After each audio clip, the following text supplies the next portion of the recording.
There we go.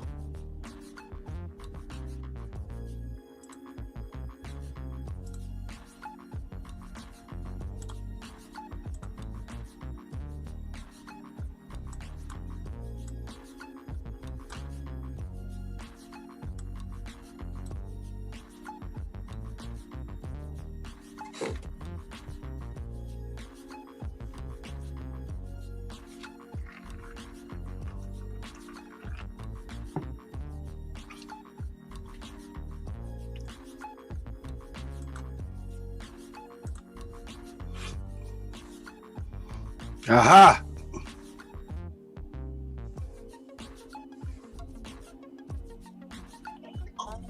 Hello, hello. Hey, how's it going? All right. There we go. Right? Yeah. Okay. There we go. There we go. Cool. How you doing, man? I'm doing good. Let me get this view right over here and make sure everything is everything. All right. So we can just jump right into it. Absolutely. Nothing's off limits, man. Nothing's off limits. I am so geeked right now. You have no idea. Oh, man, I appreciate that. Well, I just got a little bit of B-roll that I got to run first just to introduce the show, and then we'll just jump right in. Okay, cool. Sounds good. So are we on video, or is it just audio, or are we recording both? I'm recording it in Zoom. Okay, got it. I'm going to start recording it on the desktop as well. Okay, cool. Okay. And hopefully it don't get too crazy. So either way, for the people that's going to be tuning in tonight, I'm definitely going to be rebroadcasting this. Gotcha. Okay. Give your tribute show some hype as well. Oh, cool, man. That's awesome. Thank you. All right. Let me run this B-roll and we'll just jump right into it.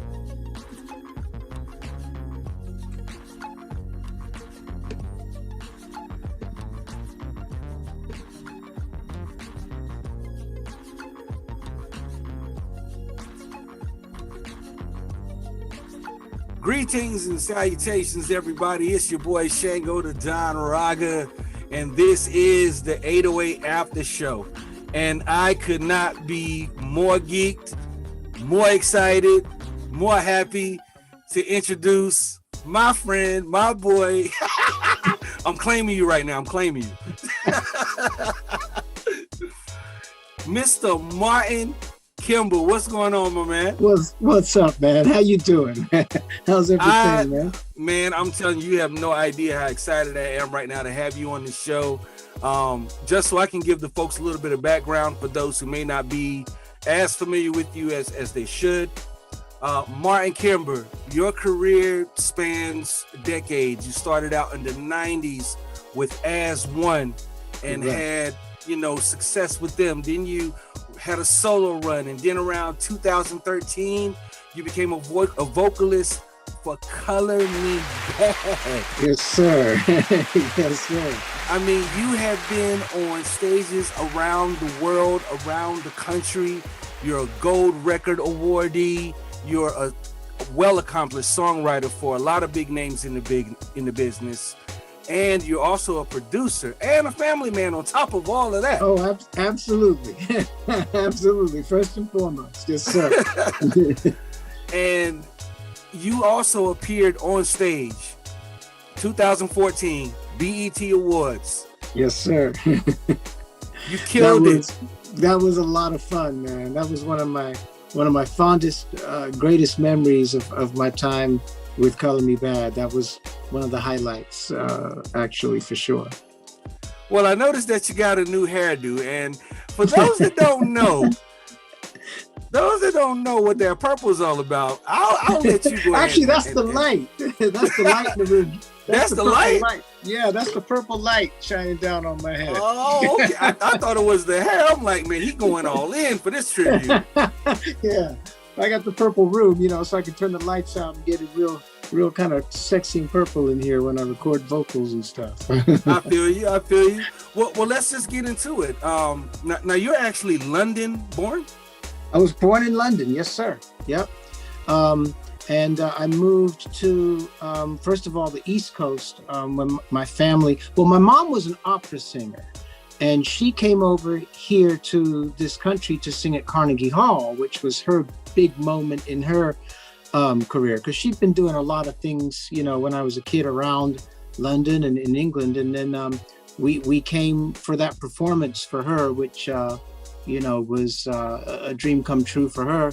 And we ended up moving to the country. My dad applied for work here, got a job, and less than a year later we were living back east and living in a new country. And I gotta say, man, I'm glad he did that, because I've had a great time. I'm sure you have. Now, I guess we should just start at the beginning. You started out with As One, and I remember when I first came across you on Facebook, I was like, Martin Kember, man, how come that name is so familiar? And then I started watching your videos and everything, and I'm like, oh, snap. That's dude from As One. Right. Yeah. As One, man, is, in fact.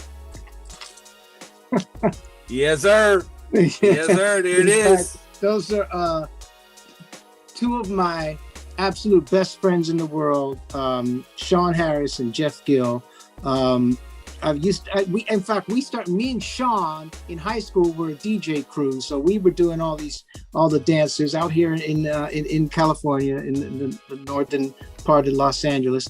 And Jeff was kind of our rival at the time. That rival. Oh, so wow. whatever parties we didn't get was because he got them, and vice versa, right? So we were working it, and then one night, man, we ended up all at the same party, and we're like, okay, let's just this guy Jeff's pretty cool after all, right? So we became great friends, and we discovered all of our mutual love for music. And before too long, me, Sean, and Jeff were over at Jeff's house in his back room studio writing music. And then Jeff actually became an air personality and also the production manager for Stevie Wonder's radio station out here, KJLH, in Los Angeles. And so Jeff was able to make a lot of connections. And they had a great little studio at KJLH. So they're one of the first digital 12-track digital recorders, So wow. This is like the late 80s. And so, Stevie was first to get all the greatest gear. So we used to go sneak in the station after hours and go record our demos over there. All right, I see you. And we came out with some pretty good, because we prepare all the music at home, then go in there and cut the vocals, right? And so, and so not too long after that, we hooked up with this brother named L.A. Dre, who was just coming off of a lot of success from Michelet, Something in My Heart, and Nice T. He co-wrote with Dr. Dre, and the DOC. He did a bunch of the tracks on the DOC's album. So we were actually signed to a management company. They introduced us to L.A. Dre, and they brought in L.A. Dre kind of just to be a producer. And along the way, we hit it off really well with Dre, and Dre said to us, "Hey man, what would you think about me joining the group?" So we're like, "L.A. Dre wants to be in our group? Yeah, let's go, right? Let's go." So that's how As One came together. We've gone through a series of names, and but now Dre being from Compton, Jeff from Los Angeles, me from London, Sean from Brooklyn. We're like, okay, here we are, really from different parts of, of this country and this world. And, I'm white. It was, and in that time, it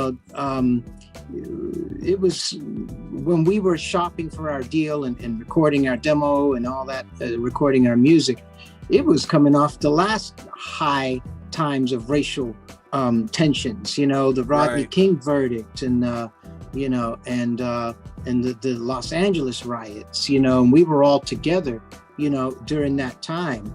And we called the group As One because we just wanted to be some sort of voice of, different people from different places being together, and music being the common cause, and just, having a sense of humanity towards each other, you know what I mean, at that time, which and it's crazy because here we are now, with so many of the social justice or lack of social justice incidents that we face these days. And, you think you've made progress, and then, you realize, wow, we haven't come that far after all. But that was what As One was all about, man, just bringing people together, with the force of music. Now, one song I remember from As One is Trust in Me. Trust in Me, yeah. That was our first single, and we signed a deal with Scotty Brothers, so we were label mates with James Brown at the time. Wow! Yes, we were label mates with James Brown, and he had just put out "Living in America." And man, so we got to meet James. That was a high honor. But you had to call him Mr. Brown. You couldn't call him James, right? You have to call him Mr. Brown, right? But you want to get fined. You want to get fined now. Absolutely. So Trust in Me was our first single, and it was some of the greatest times. Here's I'm with my best friends, and we're touring around the world on promo tours. Well, I won't say the world. For As One, it was we flew out to Jacksonville, Florida, and rented a minivan, loaded up all of our gear, and just made our way up the East Coast, hitting all the radio stations and, doing all those fun club promos, promo nights, You guys did a tour. Yeah, man. We were literally like old school, driving, from city to city. And we had a one road manager, and then we'd meet up with, whatever the program director was that was playing our song, and, go and do the radio interviews and all that stuff. Man, it was just the time of our lives, man. And we were all single and, having fun. Man, come on. Boy. we had a blast, man. And I love those guys to this day. Now, I must say, sadly, we lost L.A. Dre a couple years back. To a stroke. So God rest his soul, man. That we had some great times with L.A. Dre, man, and he was very talented and respected member of our group. Okay, so now moving forward from As One, because at some point As One disbanded. and you were kind of doing your own thing for a while. Yeah. We had that deal. We did that record. Scotty Brothers was one of those labels, man. They had their struggles. They could get us, they could get a song to first and second base, but sometimes it was hard for them to compete with some of the bigger majors, to really get behind the acts that they had. So eventually, some of the personnel changed hands at Scotty Brothers, and we found ourselves kind of on the wrong side of that for the most part. And so, we started to record a second album, but the gentleman that signed us was no longer at the label. So, those political things that go down. So, at the same time, Jeff had got a big promotion. He was now the music director at KJLH, Inside man. Yeah. And Sean's always been a financial guy. He does mortgage loans and home loans. So he's been doing that successfully. So he kind of got busy with that. And I was a single dad at the time also. And so, I always, was quick to go get a day job when I needed to do that also. Because, the entertainment business, it's that roller coaster ride. So you got to be prepared to take that ride if you want to be in that business. So, yes, absolutely. And so, I went back and got a day job and just, kind of regrouped. And at the time, like I said, I was a single dad. I'd take my son to school, come pick him up, go to work, pick him up, get him fed, get him put to bed, and then I turn on my keyboards and write. And from those days, that's where the demo that landed me the deal with Warner Brothers, a solo deal with Warner Brothers. I hooked up with a gentleman by the name of Reed Vertelny, who was doing a lot of production and writing for Luther Vandross at the time.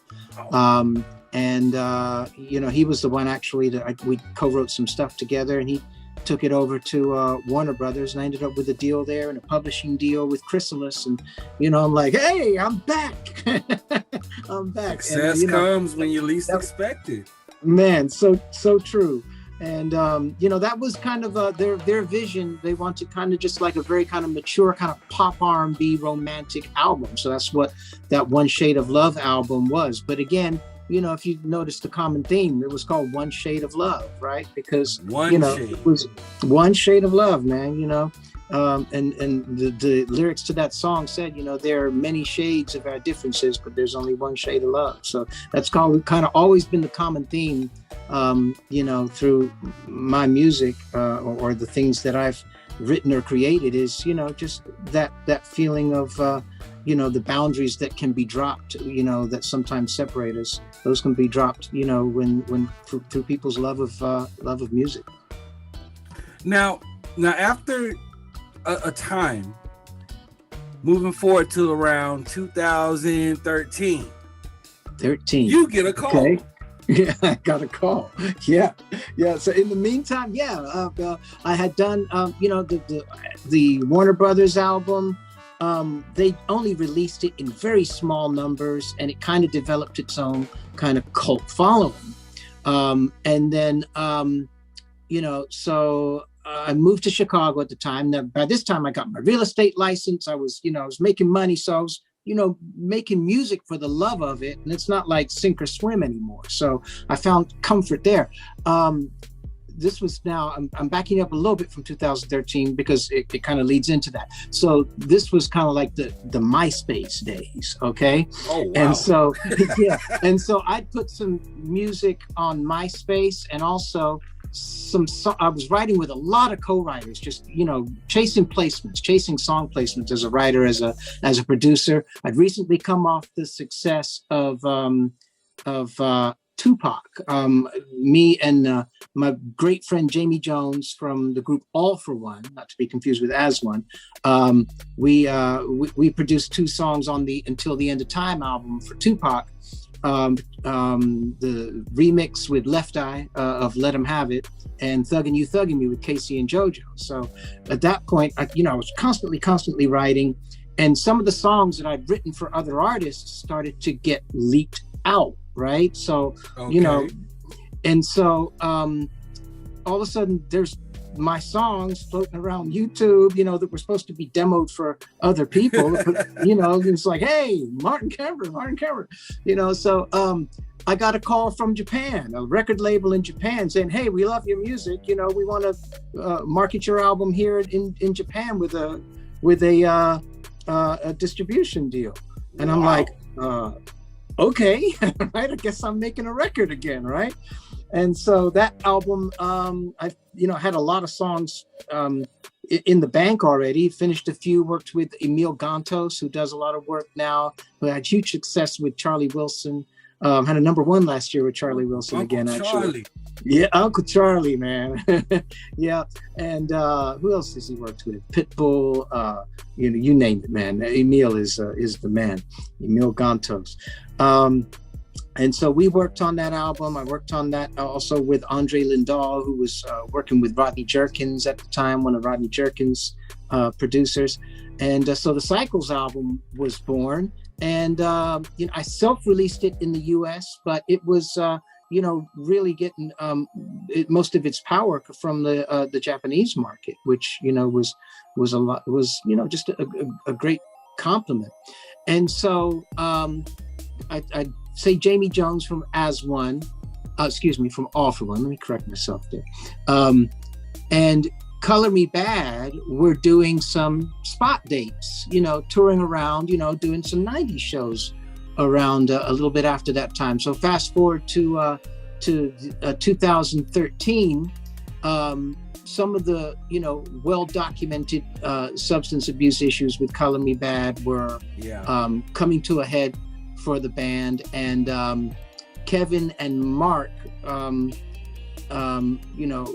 approached Jamie Jones and said, hey man, by any chance, they kind of switched up their configuration a few times.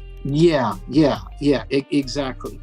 And so on one of those tours, or after one of those tours that didn't go so well for Color Me Bad, they'd mentioned to Jamie, hey man, by any chance, do you know any white guys that can really sing? And Jamie was like, matter of fact, I do. He called me and said, I don't know if you're interested, Martin, but, and I'm like, yeah, man. So they actually flew out. I was living in Chicago at the time. They actually flew out to Chicago. We got together at my studio. And of course, I'd done my homework. So I saw the kind of things that they were doing. I already knew a lot of their music anyway, but I was seeing like, the acapellas that they would do live, which weren't on the albums. And so I kind of studied it. So when they came, I mentioned the acapella, we sung it 3-part harmony just like that, right? Because I'd done my own. You'd already been practicing. Oh yeah. So when they came, I was like, yeah, let's hit that. And they also, Jamie had given them a copy of my Cycles album, which they really liked also. And so that's how I made the relationship with them. And a little while after that, we were in Atlantic City on our first show with them. And, it was like, really didn't miss a beat because, from a distance, I guess, they say some of us white guys all look alike. So people come on now. Sometimes the shoe's on the other foot, right? Yeah, boy. So yeah, man. So it was pretty seamless. I filled in for Brian for the first few shows, and then they offered me a term contract with the group, really. And can I ask you something about that? Yeah, absolutely. Because really, if you're just listening without looking, you really can't tell the difference. I mean, a lot of people, there are certain subtleties between your voice and Brian's voice. But absolutely. I don't think that a lot of people could really tell when it was you or him. Right. Or am I the only one that thought that? Well, no, that's very true, because especially, when I was, brought into to be a part of Color Me Bad, I'm representing their brand, right?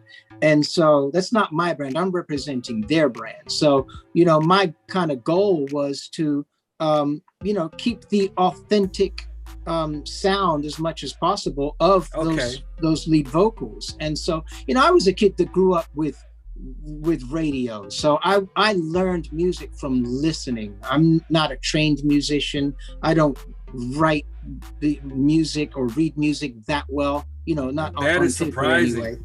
Anyway, the things you can do with that mic, man. Yeah, I learned from just listening. But with that, like one of the first 45s I ever had was Al Green's Let's Stay Together. So I'm emulating when I hear, right? So I've always been like one of those that would be able to, use my voice in a way to somewhat emulate, the voices that I love and try to be able to, meet or match some of that greatness, that of those artists that I've loved so much, all my life, Al Green obviously being one of them, but I guess, that kind of prepared me to be in a situation where it's like, okay, this is the feel you're trying to cop for the Calling Me Bad song. So stay authentic to it, and that's what I did, man. It worked, Man, you did a hell of a job with it, because the 2014 BET Music Awards, what was that like, man? Being on that stage, looking out and seeing all these iconic entertainers and performers and songwriters and producers, and you go off into I Want to Sex You Up and kill the entire place. We did a throwback 90s set. So it was us, Troop, and Silk, right? Doing a throwback 90s set. Man, if I say mind-blowing, that doesn't even begin to describe it. But it was also really a bittersweet time for me, because here I am, on one of the biggest stages in the world on live TV. But, I had recently lost my mom. That's correct. At that time. And me and my mom, when she used to drive me to school, we would always play Lionel Richie, right? I mean, oh man, and he was there that night. Still, Ceylon, all of the Commodores and Lionel songs, that was me and my mom's, that was our shiznit, and here we are. We're going on basically right after Lionel, and I'm backstage, and I'm all hyped and I'm ready to go, right? And all of a sudden it hits me like, wow, I'm listening to Lionel's music and I'm like, where's my mom? I'm about to go on live television.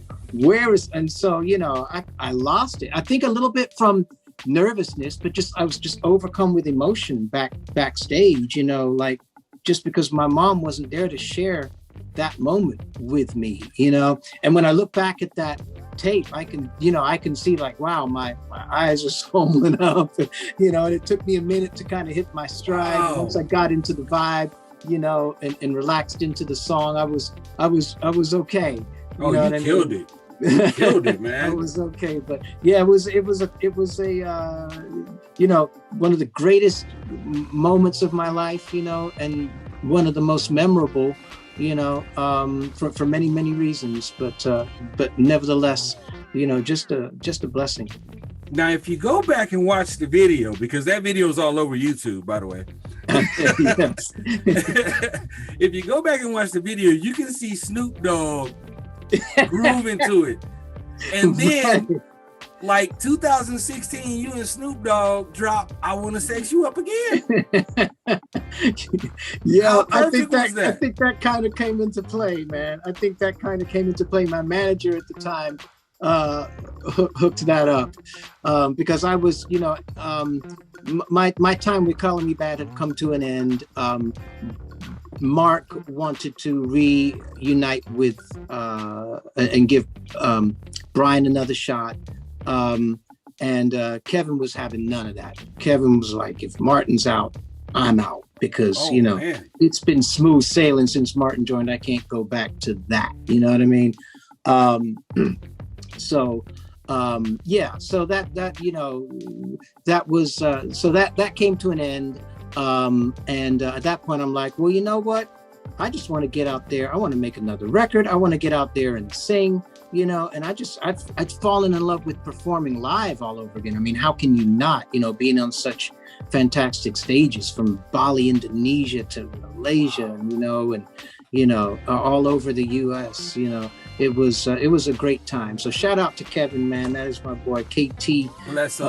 Kevin KT Thornton, man. He was a good dude, man. And we still do stuff together now. You know, every now and then there's a couple promoters that we work with, and we'll do, you know, KT and Martin, formerly of Color Me Bad, and go out there and hit it, and, you know, just hey, why not? A lot of fun, man. Yeah. Why not? But if there's any person I would compare you to in this incredible industry that we call the music industry, because of your, I mean, you just seem to have this relentless drive to keep singing.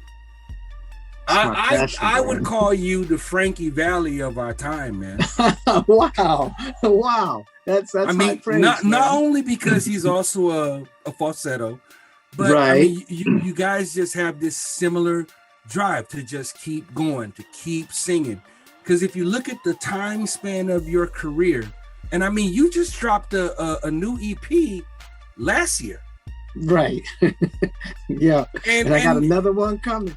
And from the looks of it, you are nowhere near stopping. So it's like this man has been going and going and going and going, and just does not seem to lack energy.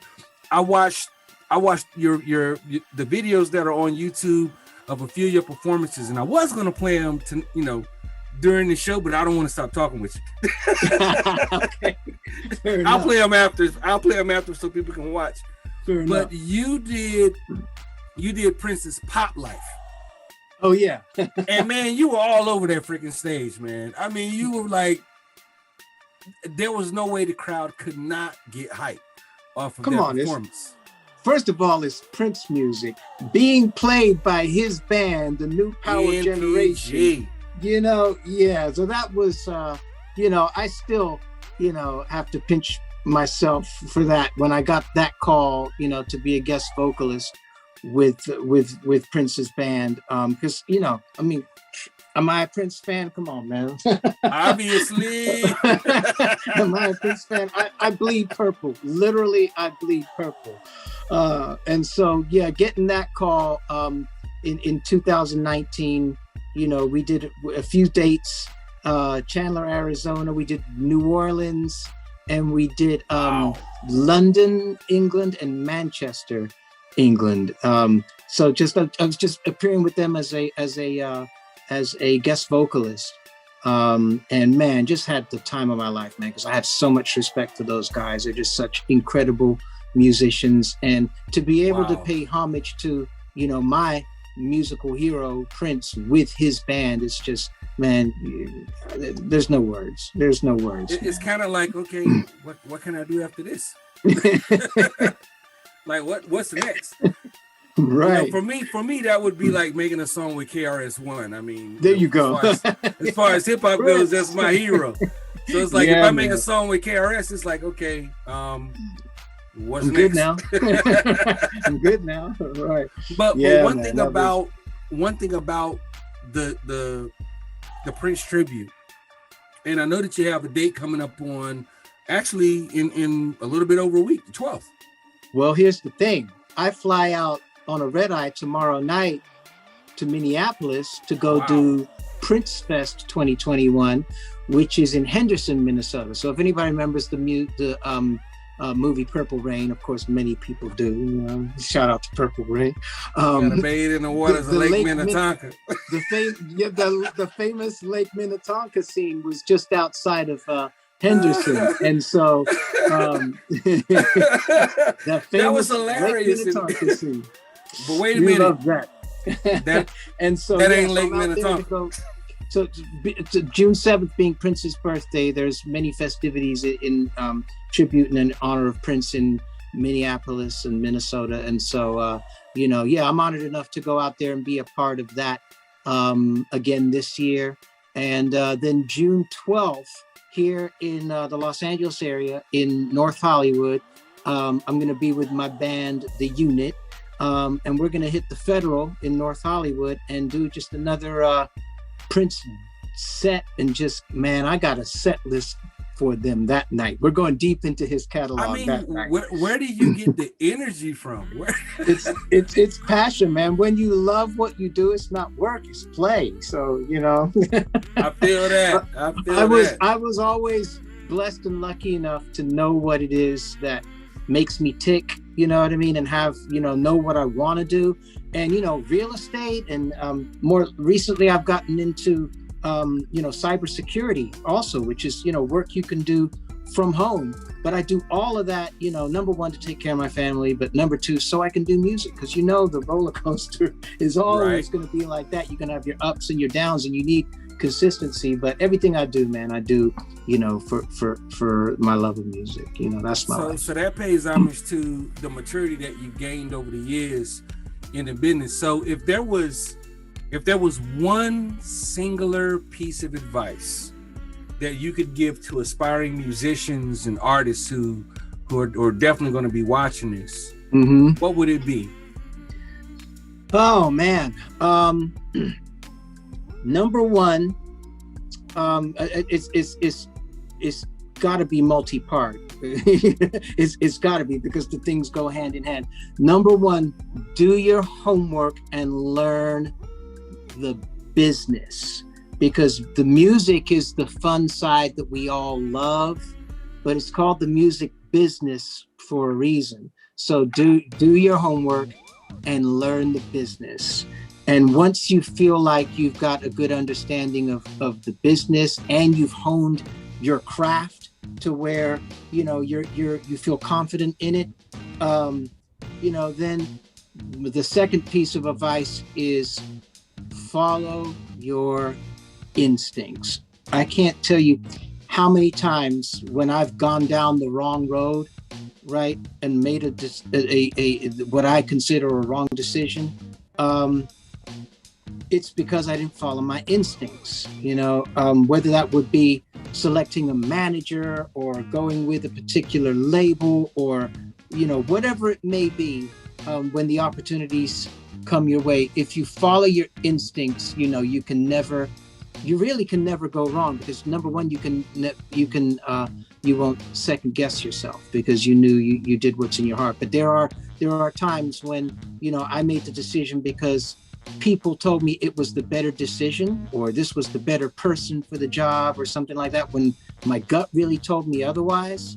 And you know, some of those people that you know, I did not work with, you know, could have done and did do a lot bigger, greater things than the people that some of the people that I ended up with, you know. And so, you know, and I've just had too many examples of that, where, like, you know, I just say, and when you follow your gut, when you follow your passion, when you follow what your heart says, you've got no regrets. And you know, you for me, you seem to end up in a better place, you know. So that's that would be my best advice.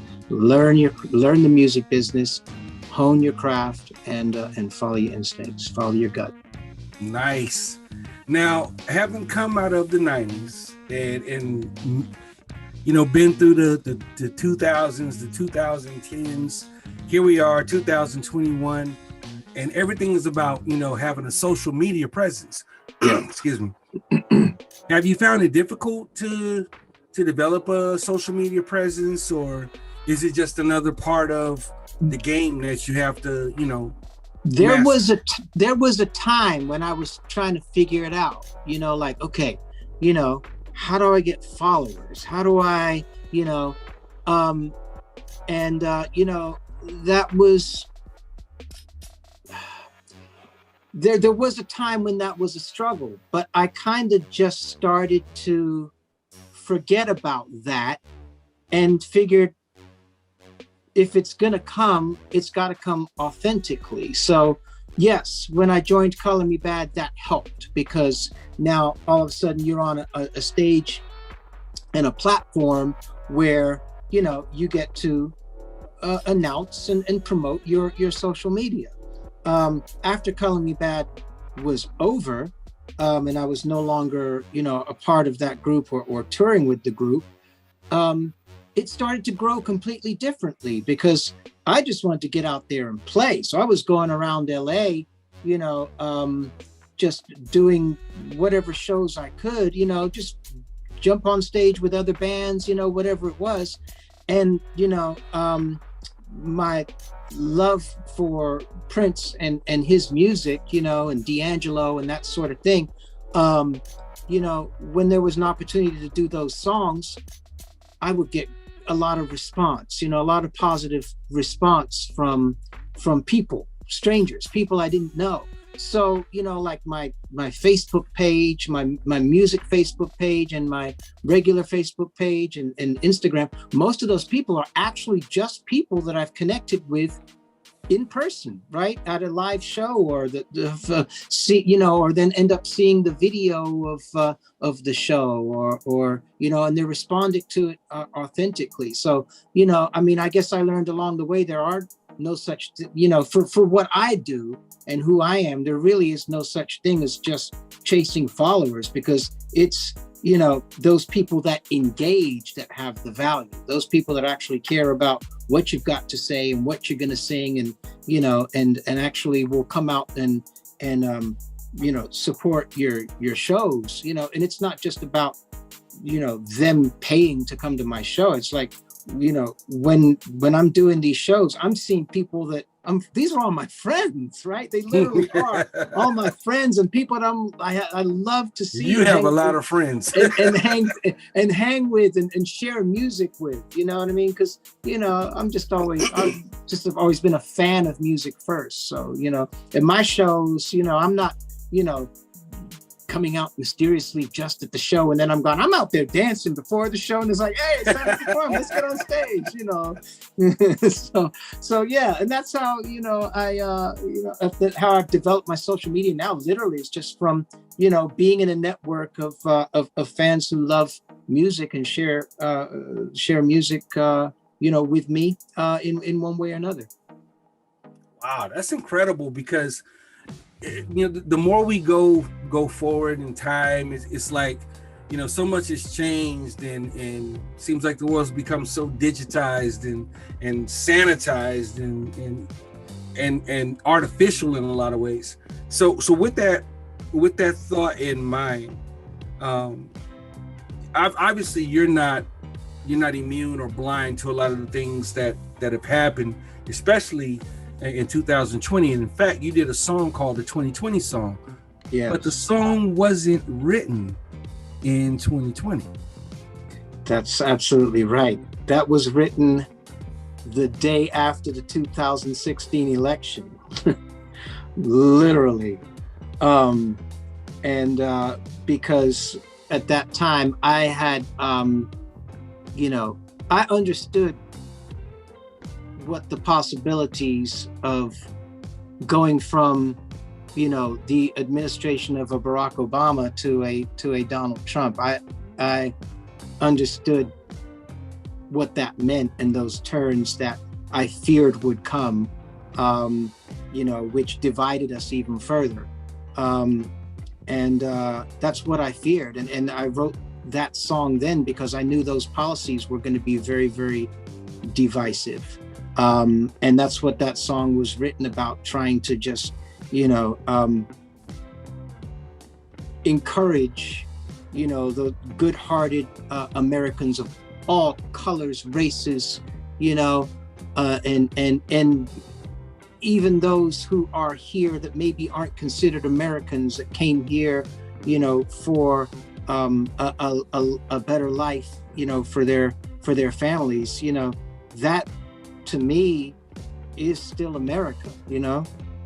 That's America. So that song was basically, it was therapeutic for me, because I felt like, you know, we just needed to band together and get through this one way or the other, get through that 4 years. It was, you know, in my opinion, it was difficult. It was, you know, I know some people had a great time because the tax policies worked in their favor and they made tons of money, you know.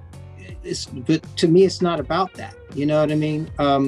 You know, I can be in a tax bracket, the benefits from that, but, you know, I'm a I'm more concerned with, socially what our country represents and who we are as people, rather than what our bank accounts look like, and so that song was written literally the day after I'd already started writing that track, and it was still up the night of the election. It was going to be a love song, right?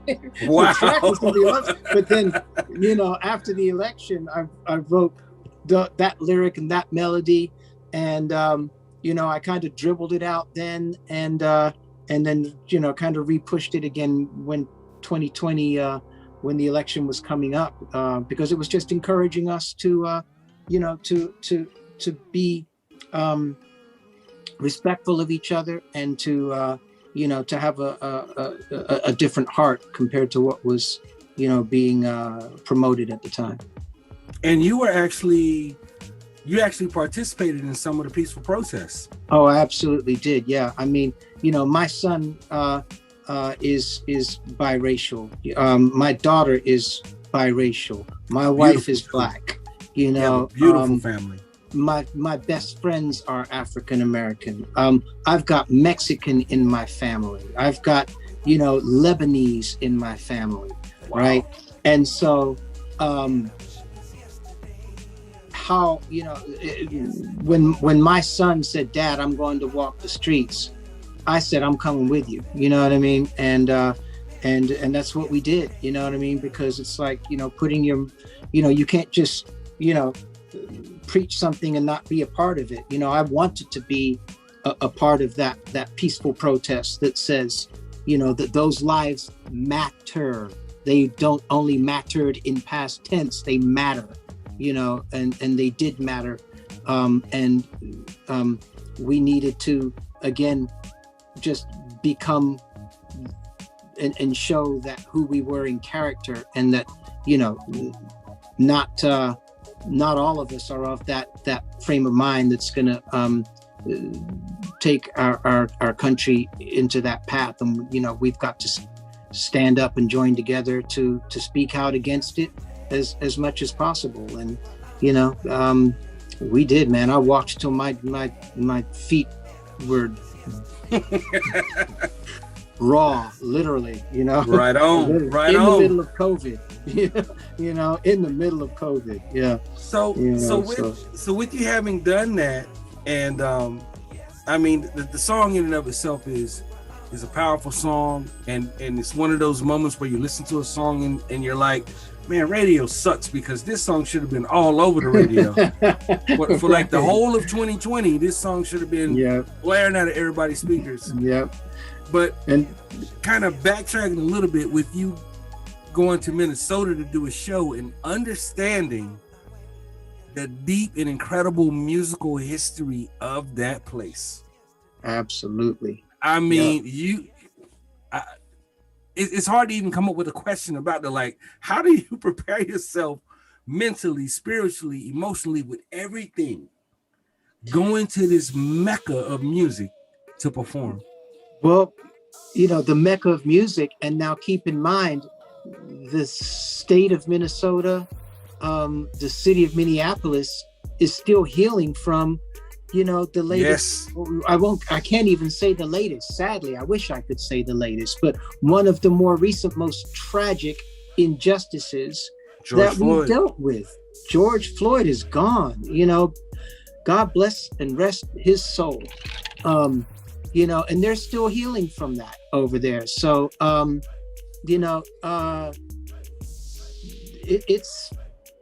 it's a responsibility in some respect in my mind to because I haven't been able to be there, because of COVID. Now, so many people are vaccinated. It's feeling like it's safer to travel again. So, I feel a responsibility to be there, but as far as the creative people that I know there, when we get together and all the friends and I won't call them fans, just all of the Purple family that's going to be there, man, that's healing, that's healing. We're able to be together again, all of us. And, Prince's fans, he said, black, white, Puerto Rican, you name it, you know, everybody. It's everybody. So that, you know, that's healing, you know, for me, just to be with everybody again, and then to go be able to pay homage to his music, you know, in his city is just a high honor that, you know, I never ever take for granted. Wow. And that brings us to the 2020 EP, Breathe. That's my joint. That's my joint. That's my, because I mean, it just starts out, you know, it seems like the world ain't been straight since Prince passed away. Right. And I mean, no truer words could be spoken.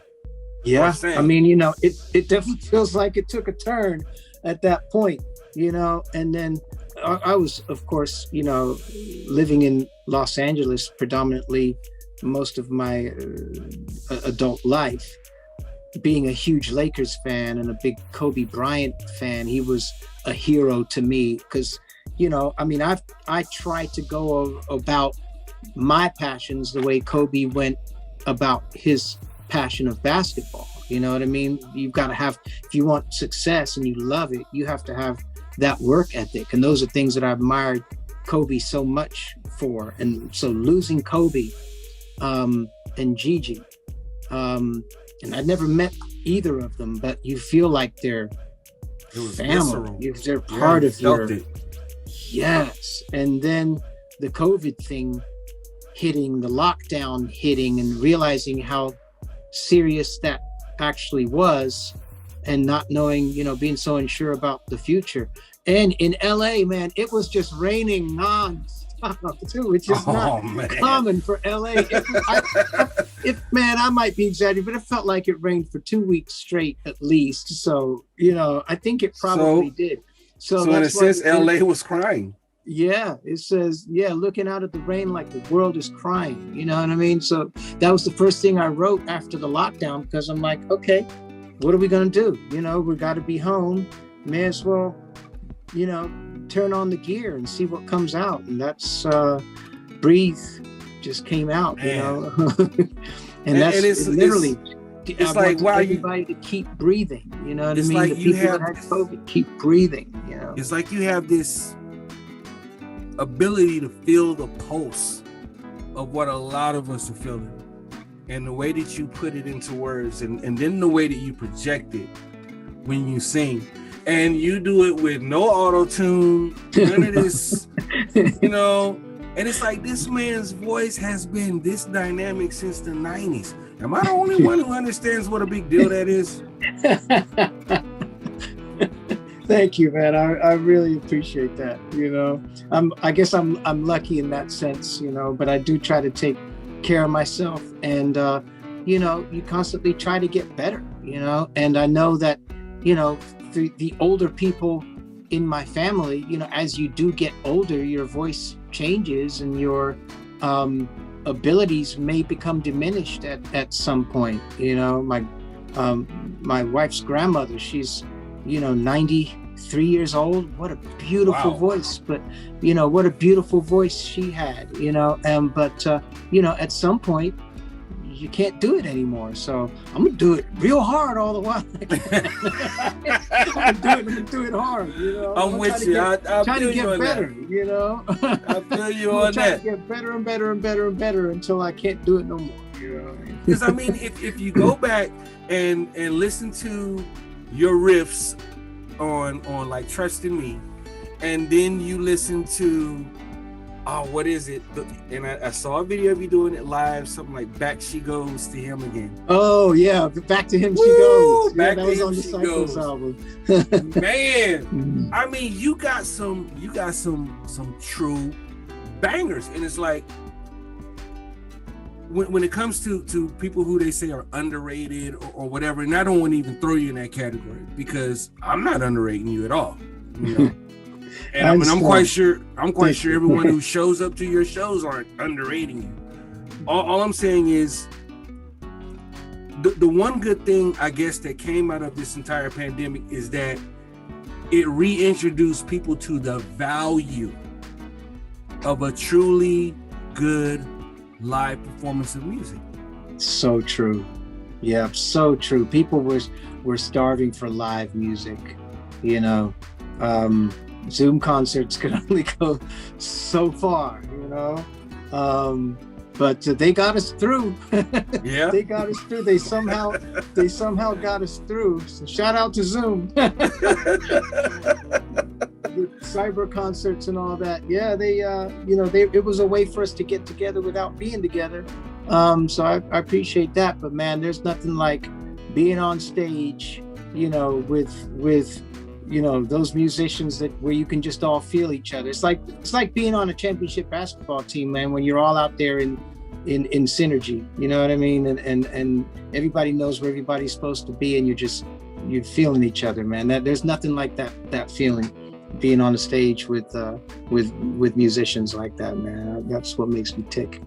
So do you have any future plans of making your way to the great 808 state of Hawaii? Because a show like yours would do this island such an incredible world of good, man. Absolutely. Absolutely. Yes.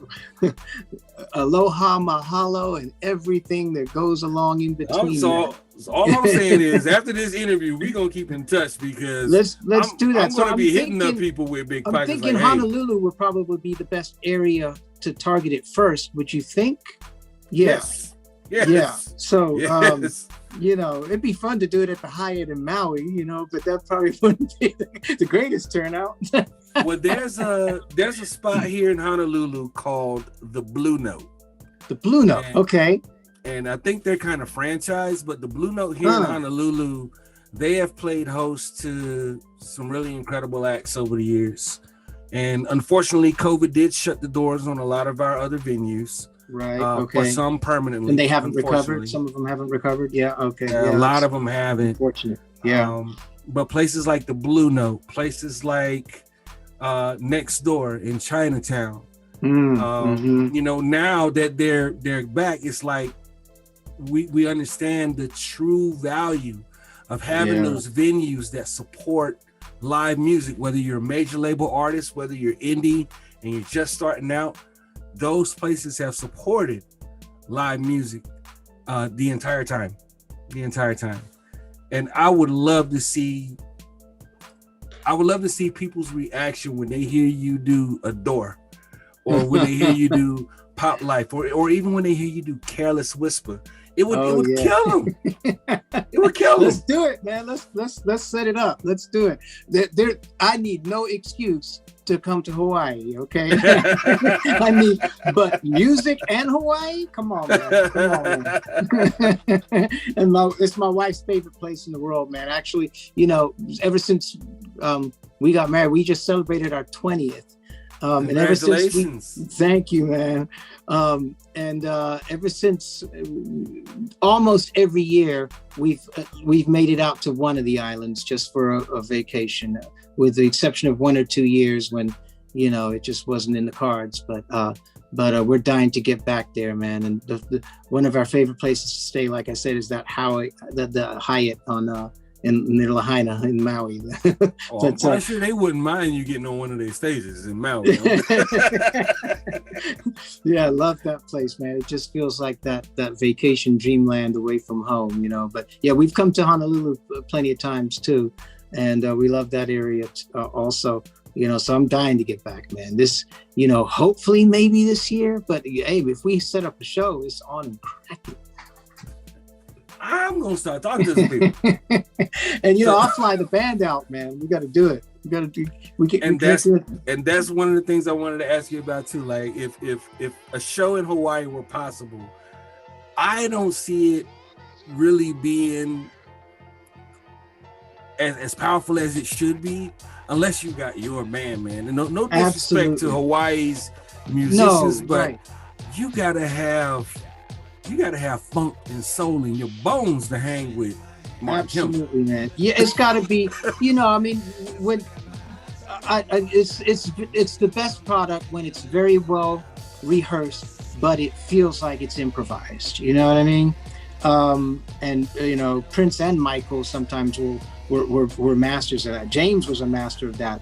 You know, at making it feel like it's all improvised. But you know, a lot of that stuff is very well rehearsed, but there's still room for, you know, improvising and creativity, because you know, you leave those spaces within the confines of your set.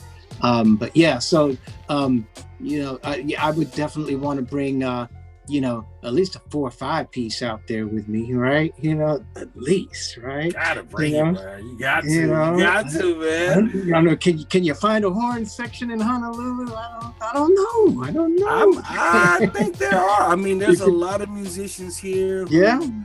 I mean, the pandemic shut a lot of things down, and right now there are still a lot of very frustrated venue owners because we haven't moved into a tier that will allow for the nightclubs to open, although there are some performance venues operating.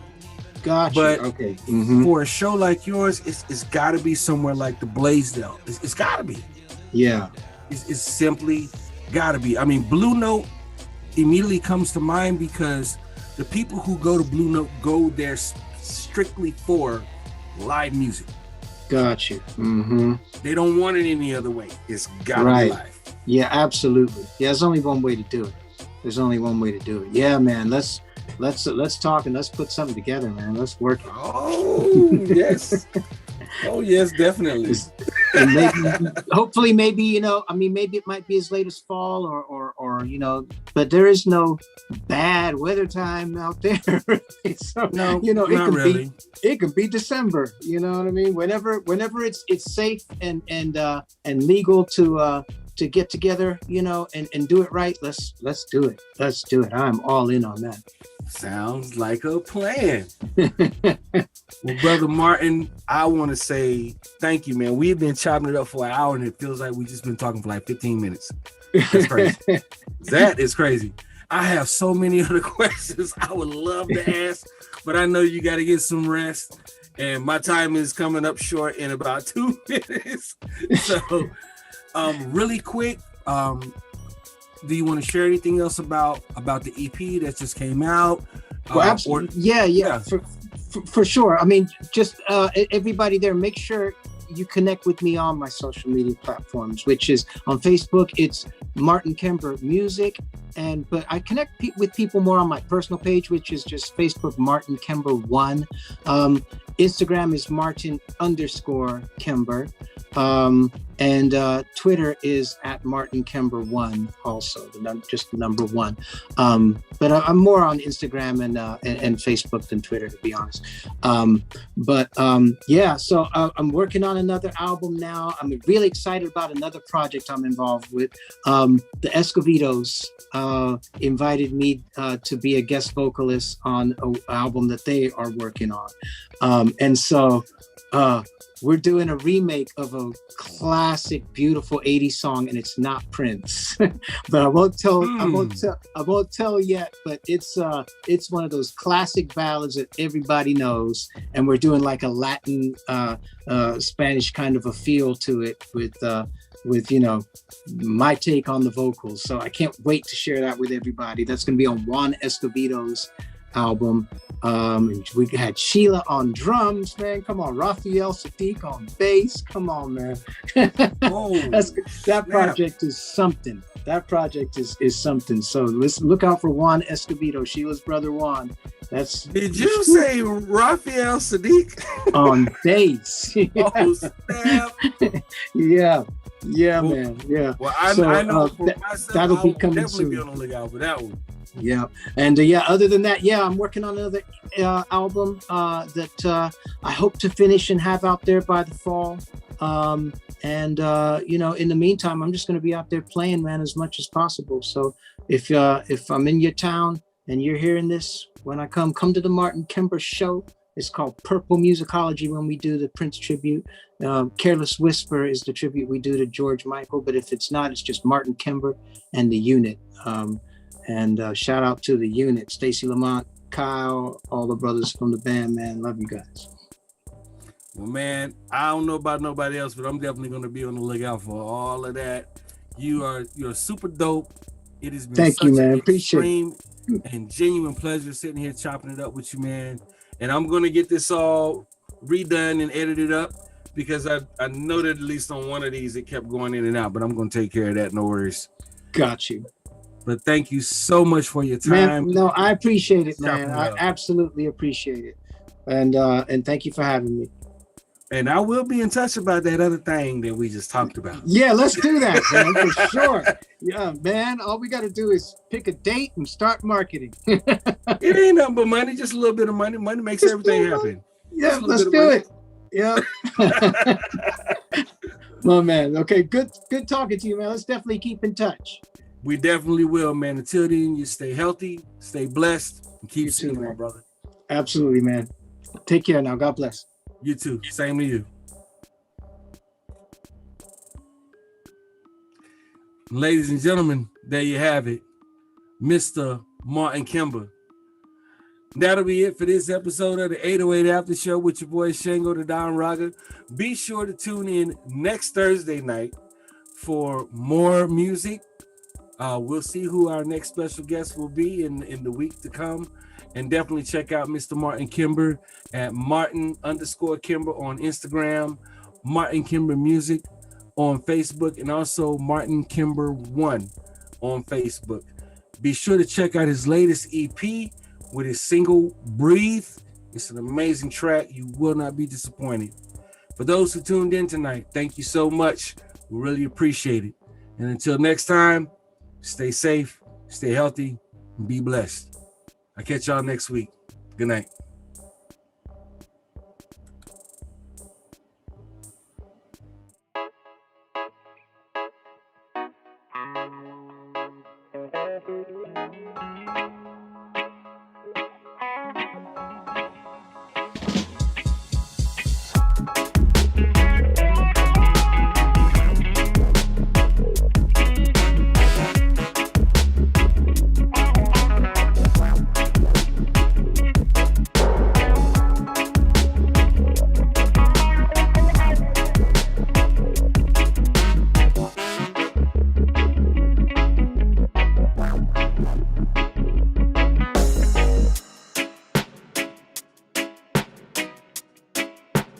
Yeah.